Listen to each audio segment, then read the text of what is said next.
Halo, kembali lagi di GP Media Channel bersama kakak Ray. Nah, kali ini kakak akan membahas soal tentang prediksi UTBK ataupun SNBT, khususnya untuk subbab pengetahuan kuantitatif atau PK. Nah, untuk pembahasan soalnya, yuk langsung simak pembahasan berikut.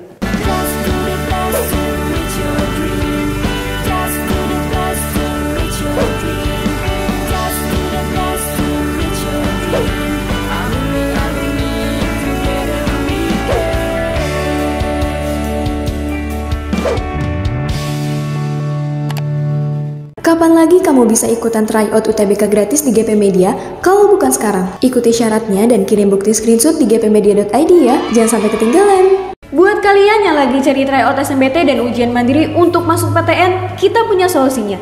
GP Media menyediakan tryout SNBT dan ujian mandiri untuk beberapa PTN ternama di Indonesia. Mulai dari harga 10.000, kalian sudah dapat ribuan soal prediksi, video pembahasan, dan ada kelas online juga loh.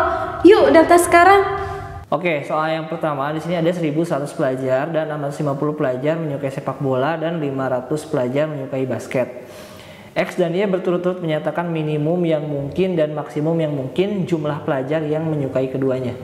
Nah, yang menyukai keduanya ini kita sebut sebagai irisan, teman-teman ya. X-nya itu adalah minimum, Y-nya itu maksimum. Nah, untuk yang maksimum dulu teman-teman ya. Jadi untuk mencari irisan maksimum ya, I-max, teman-teman tinggal lihat saja di sini ada yang menyukai sepak bola, kita sebut sebagai A, dan menyukai basket sebagai B. Nah, trik cepatnya tinggal ambil yang kecil aja. 650 sama 500 lebih kecil mana? Oh, lebih kecil yang 500. Berarti di sini maksimal yang menyukai keduanya adalah 500. Sedangkan untuk X itu minimum. Nah, kalau untuk minimum tinggal gunakan rumus apa? SIL ya. Jadi S ditambah I sama dengan L. Ini minimumnya kita bakal cari ya. S itu seluruh peserta atau pelajar 1.100. Irisan minimumnya kita cari. Nah, lainnya itu jumlah selain daripada semua dan selain daripada irisan. Berarti yang 650 sama yang 500. Tambahin aja, jadinya 1.100 ya ditambah dengan IM sama dengan 1.150. Berarti IM sama dengan tinggal kurangkan ini dengan ini, hasilnya adalah 50. Nah, 10X minus Y, X-nya kan tadi 50 nih ya. Berarti 10 kali 50, 500 dikurangi Y-nya 500. Berarti jawabannya 0. Option yang C. Oke, di soal ini P dan Q memenuhi persamaan ini ya. Kita masukkan aja Fx-nya langsung, berarti 2X minus 1 kuadrat. Jadi Fx-nya diganti 2X minus 1 teman-teman ya. Tambah 11 sama dengan minus 3, 2X minus 1. Ini jangan dulu dikalikan, tapi kuadratnya terlebih dahulu ya. Jadinya 4x kuadrat minus 4x plus 1 tambah dengan 11 sama dengan minus 6x plus 3. Ini baru kita kalikan secara distribusi ya. Nah, distributif 20x kuadrat minus 20x ditambah 5 tambah dengan 11 sama dengan minus 6x tambah 3. Pindahkan semuanya ke ruas kiri supaya menjadi persamaan kuadrat. 20x kuadrat, ini minus 20, ini jadi plus 6, jadinya minus 14x. Ini 16 dikurangi 3, jadinya 13 sama dengan 0. Nah, ini persamaan kuadrat. Katanya P dan Q itu akar. Ya udah, penjumlahan akar di persamaan kuadrat bisa kita cari dengan rumus minus B per A.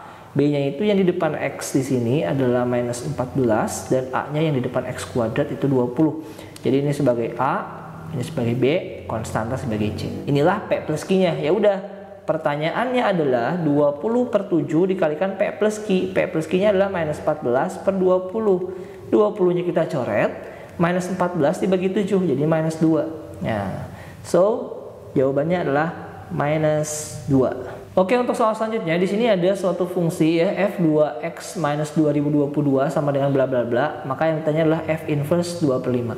Nah, ini jadi fungsi biasa, kita tulis ya, merubah fungsi biasa menjadi inverse. Kita misalkan punya fungsi fa sama dengan b. Kita mau jadikan ini inverse nih. Nah, inverse itu yang ada tanda pangkat minus 1 ya.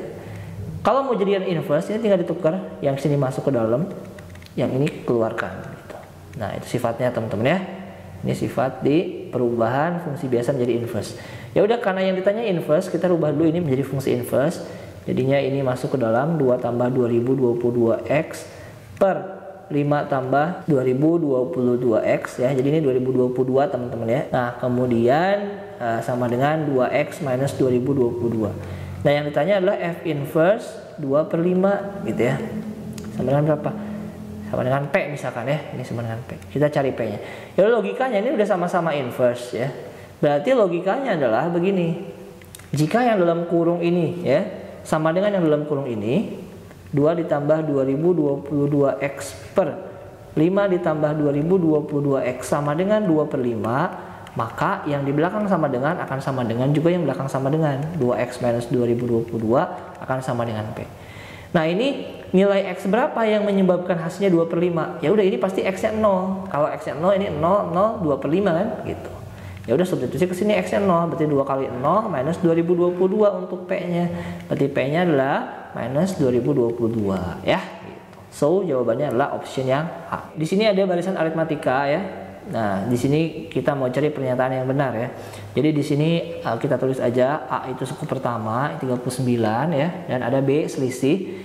Nah, tinggal kurangkan saja suku setelahnya dikurangi suku sebelumnya, itu minus 4 ya. Oke, kita mau cek semua statementnya. Pernyataan pertama, jumlah suku keempat dan suku ketujuh lebih besar daripada 41. Nah, jadi kalau rumus UN atau suku ke N di barisan aritmatika itu rumusnya adalah A ditambah N-1B. Jadi kalau ada U5 berarti A ditambah 5-nya dikurangin 1 aja teman-teman, tinggal 4-nya. Kalau U7 berarti A ditambah 7-nya kurangi 1 aja, jadi 6B. Oh berarti kalau U4 adalah A ditambah 3B. Kalau U7 adalah A tambah 6B, lebih dari 41. Kita buktikan benar atau tidak. A ditambah A 2A, 3B tambah 6B, jadinya 9B ya. Nah A-nya tadi di sini berapa? 39, jadi 2 kali 39 78, B-nya minus 4. 9 kali minus 4 jadinya minus 36 tuh ya. Kita kurangkan jadinya 42 lebih besar daripada 41. Berarti statement ini tepat. Nah kalau satunya benar, kita cek langsung aja ke yang statement 4-nya ya. Coba. Jadi kalau 1 benar, 4 benar, udah pasti jawabannya E. Jumlah 6 suku pertama. Nah kalau jumlah ya itu menggunakan S. Sn itu jumlah beberapa suku pertama ya. Rumusnya adalah N per 2, 2A ditambah N-1B. Karena kita mau cari jumlah 6 suku pertama, jadi suku 1, 2, 3, 4, 5, 6 kita jumlahkan, berarti S6 itu 6 per 2, 2 dikali A, A-nya itu tadi suku pertamanya adalah 39, N minus 1, berarti 5 ya. Ya kan N-nya 6 gitu ya.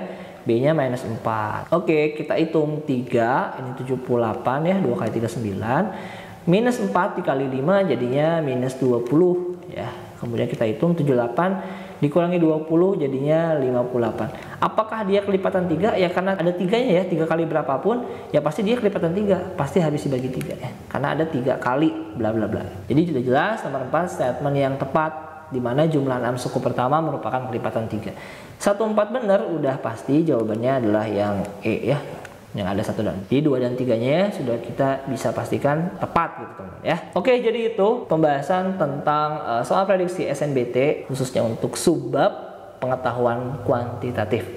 Nah, di sini kakak sudah sediakan satu soal latihan ya untuk kalian kerjakan. Coba kalian kerjakan dan tulis jawabannya di kolom komentar. Dan untuk pembahasan soal-soal selanjutnya silahkan pantengin terus GP Media Channel. See you di next video. Sampai jumpa.